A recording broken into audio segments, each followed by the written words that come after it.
아빠고요. 아빠 공부에 맡아요. 야기고요. 풀고요. 마모고요. 같이 멋지다.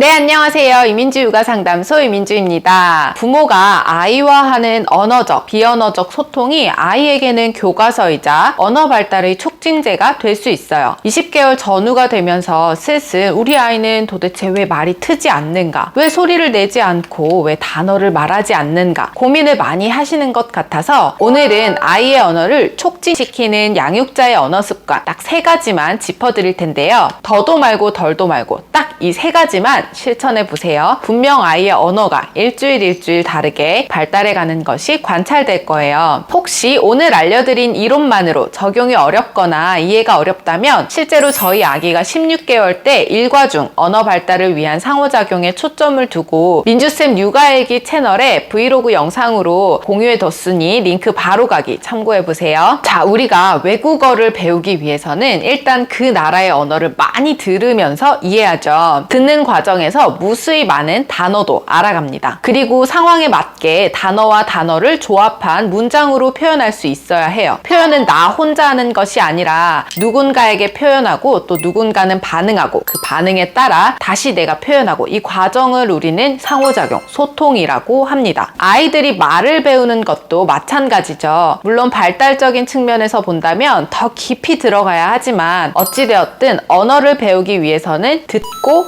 말하고 소통하는 이 과정을 기본적으로 이해하고 배워갈 수 있어야 해요. 그래서 아이에게 말을 가르칠 때 어떤 걸 가르쳐야 하는지, 어떻게 가르쳐야 하는지 너무 어려우신 분들이 점검해보고 실천해야 하는 첫 번째 단계가 많이 들려주어라. 나는 내 아이에게 말을 많이 들려주고 있는지 체크해 보아야 해요. 어떤 언어를 배우든 일단 많이 들어야 하는데 아이들이 말이 트기 위해서도 마찬가지로 그만큼의 많은 언어 자극이 있어야 해요. 지나치게 과한 자극을 말하는 것이 아니라 사람이 기질에 따라서 말수가 많은 사람도 있지만 비교적 말수가 적은 사람도 있어요. 말수가 적은 사람들은 필요한 말만 하거나 말은 하지만 내 감정이나 기분에 대해 말로 표현하는 것이 어색하고 서툰 사람도 있습니다. 말이 없는 조용한 분위기, 양육 환경에서 일과를 보내는 아이와 수다스러운 엄마 또는 아빠와 함께 있으면서 끊임없이 말을 듣는, 다시 말해 언어적인 자극이 지속적으로 이루어지는 아이 중에 어떤 아이가 말이 빨리 틀 수 있을까요? 한 가지 상황을 예로 들어볼게요. 아이가 스케치북을 들고 오는 모습을 목격했어요. 말수가 적고 표현이 적은 부모님이 아이를 봅니다. 그리고 생각해요.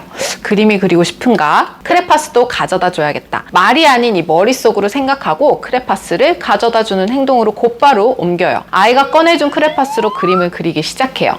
우와, 언제 이렇게 커서 혼자 그림도 그리고 잘 노는구나 라고 말이 아닌 머릿속으로 생각하고 마음으로 대견스러워하며 사랑스러운 표정으로 아이를 바라봅니다. 반면 수다스러운 부모님이 아이가 스케치북을 가지고 오는 것을 목격했어요.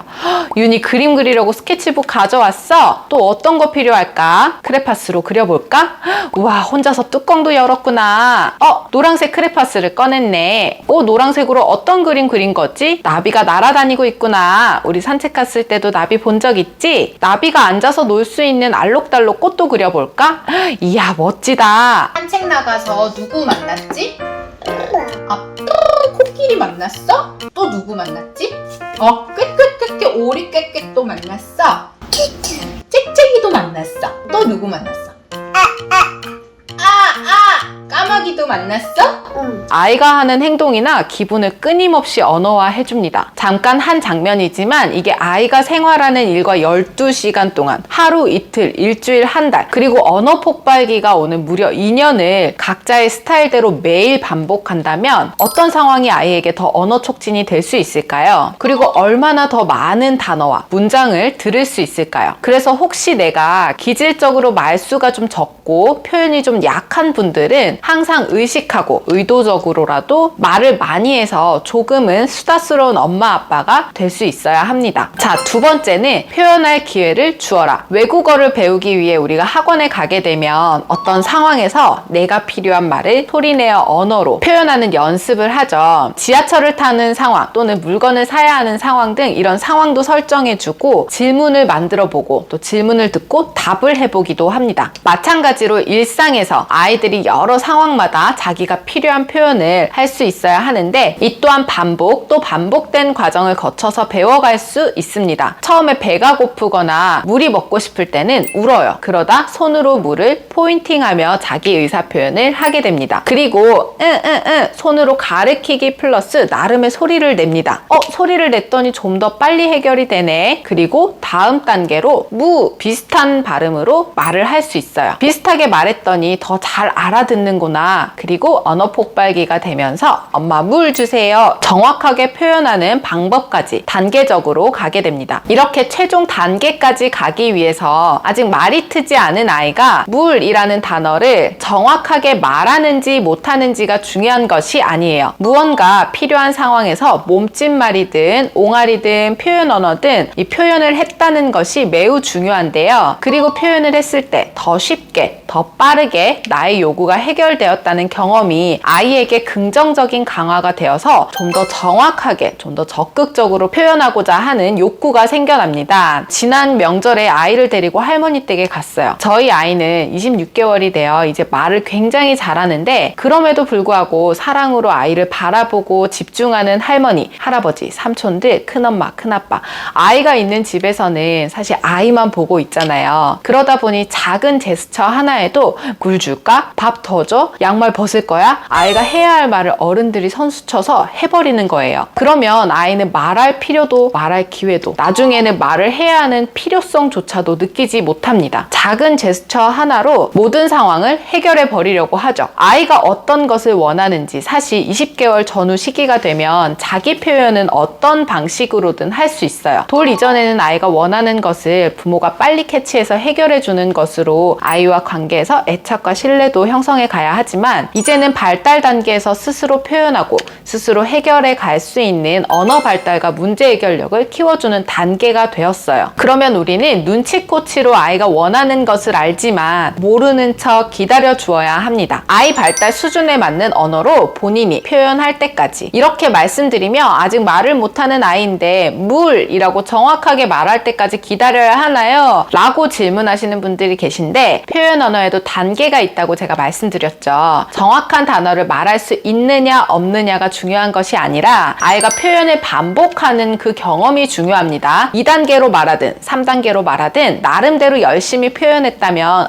물 달라고 물 주세요 했어 라고 최종 단계인 올바른 언어적 표현을 모델링 해주면서 도와주시면 되는 겁니다. 자, 세 번째, 소통하라. 아이가 말이 트는 것은 단순히 어떤 단어를 할 줄 아느냐가 중요한 것이 아니라고 반복해서 말씀드리고 있는데 영유아기 언어 발달의 목표는 말이 트는 것이 아니라 타인과의 소통 방법을 배워가는 것이 최종 목표예요. 아무리 내가 단어로 문장으로 말을 할 줄 알더라도 이 타인과의 소통, 대화가 되지 않으면 무슨 소용이 있겠어요. 상황에 맞는 말로 자기 의사 표현을 하고 또 다른 사람의 질문을 잘 이해하고 대답할 수 있어야 하고 타인과의 대화를 통해 생각을 나누고 교류하고 일상을 살아가는 것이 아이가 배워야 하는 것입니다. 소통의 기술 첫 번째는 옹알이도 대화처럼 아이가 옹알이를 할 때는 기다려주세요. 소리를 낸다는 것은 말을 하고 있다는 거죠. 아이가 옹알이를 할 때는 고개를 끄덕이고 그랬어. 얘기를 잘 들어주고 있다는 반응을 해주면서 기다리고 아이 옹알이가 끝나면 다시 말을 해주는 겁니다. 그리고 짧은 문장으로 말이 끝나면 아이의 눈을 맞추며 이제 너 차례야 라는 눈빛을 보내며 기다려줍니다. 그리고 아이가 옹알이를 하며 또 들어주고 이 과정에서 아이들은 다른 사람과의 티키타카 소통하고 대화하는 가장 기초적인 과정을 배웁니다. 자, 소통의 기술 두 번째는 설명과 질문. 부모님들이 흔히 하는 실수 중 하나가 우리 아이는 아직 아기이고 우리 아이는 아직 말을 못한다고 생각해서 질문을 하지 않아요. 상황을 설명해 주지 않고 의견을 묻지 않아요. 아이들이 말을 하지 못해도 사실 돌 이전부터 엄마가 하는 말에 귀를 기울여 경청할 수 있고 또 돌 지나면서는 표현하는 언어는 어려울 수 있지만 수용 언어는 충분히 가능하죠. 달라지죠. 그리고 좋다 싫다의 호불호도 분명해지고 미소를 짓거나 고개를 도리도리 걷는 것으로 자기 의사 표현을 할 수 있어요. 그래서 우리는 항상 설명하고 질문해야 합니다. 예시 상황으로 아이가 놀고 있는데 이제 외출을 하기 위해서 또는 잠자리에 들기 위해 목욕을 해야 하는 상황이에요. 아이가 잘 놀고 있을 때 갑자기 번쩍 안고 욕실로 데려가서 씻기는 것은 아이에게는 날벼락이죠. 재미있어? 조금만 더 놀고 씻으러 갈 거야. 놀이터에 가서도 외출 준비를 할 때도 마스크를 씌울 때도 밥을 정리하기 전에도 어떤 상황에서도 아이에게 설명하고 의사를 물어봐 주세요. 설명하고 질문한다고 해서 네 라고 하진 않지만 이 과정을 반복하면 소통하는 법을 배우고 규칙을 이해하고 또 규칙을 지켜가면서 자기 조절력도 배워갈 수 있습니다. 우리 뽀글뽀글 손 씻고 아빠 먹을까? 응. 아, 뽀글뽀글뽀글 손 씻으러 가자.